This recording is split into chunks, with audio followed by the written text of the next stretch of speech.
Severniy Amerikaga 4 ta bolani olib ketvordim. Hammasi nimadan boshlandi? Ertalab turib bolani maktabga kuzatvordim deb uylarni yig'ib, terib chiqdim. Qarasam, kichkina o'g'lim hali uxlamayotgan ekan. Uxlamaganda momentdan foydalanib kirlarni yuvdim, posudamoykaga joyladim-da, keyin tepalarni yig'ishtirib chiqdim.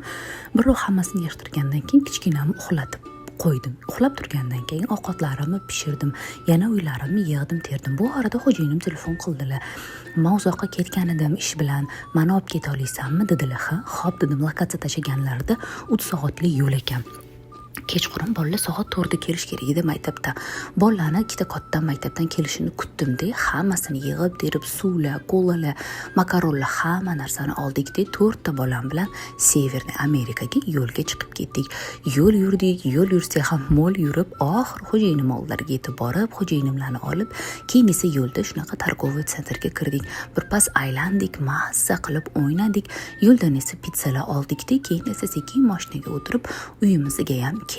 В общем, kechasi soat 4 dan 12 gacha 6 soat ko'chada mazza qilib o'ynab, Severniy Amerikalarni tomosha qilib keldik.